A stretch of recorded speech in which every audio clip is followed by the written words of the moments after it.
This is a chapter.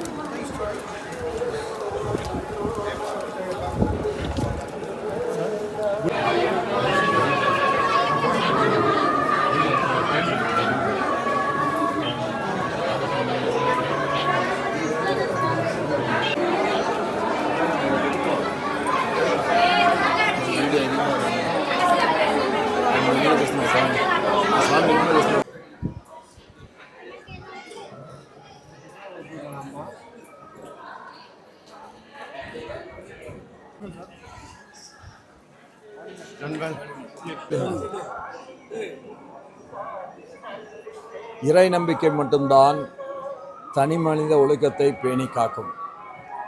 இன்றைக்கு திருப்பதி திருமலா வெங்கடாஜலபதி கோயிலில் தினந்தோறும் ஏறக்குறைய 80,000க்கும் மேற்பட்டவர்கள் வருகிறார்கள், இறைவனை வேண்டுகிறார்கள் என்று சொன்னால், இதை பரப்புவதற்காக யாரும் எந்த முயற்சியும் எடுப்பதில்லை. தானாக பரவுகிறது. அதுதான் இறை நம்பிக்கை. யாரையும் இப்படித்தான் நீ வழிபட வேண்டும் என்று சொல்வது சரியாக இருக்காது.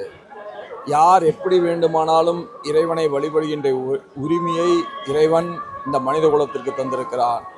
அது பேணி காக்கப்பட வேண்டும். அப்படி பேணி காக்கப்படுகின்ற இடங்களில் மகத்தான இடமாக நம்முடைய திருப்பதி வெங்கடாஜலபதி திருத்தலம் அமைந்திருக்கிறது.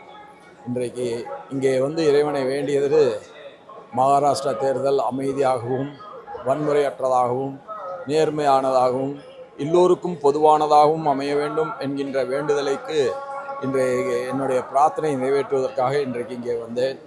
வெற்றிகரமாக இறைவனை வழிபட்டு அந்த மகாராஷ்டிரா மக்களும் இந்திய பெருமக்களும் தமிழகத்து மக்களும் வாழ்வில் எல்லா வளங்களையும் பெற வேண்டும் என்று வேண்டி இறைவனை வேண்டி இன்றைக்கு மீண்டும் மும்பை திரும்புகிறேன்.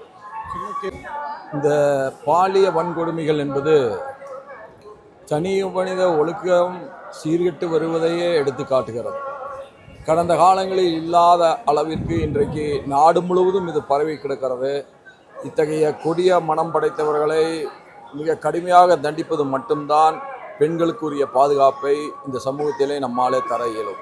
கடுமையான நடவடிக்கை, யார் தவறு செய்திருந்தாலும் பாரபட்சமின்றி எடுக்கப்படுகின்ற நடவடிக்கை மட்டும்தான் பெண்களுக்குரிய பாதுகாப்பை தரும், சமூகத்துக்கான அந்தஸ்தை உயர்த்தும்.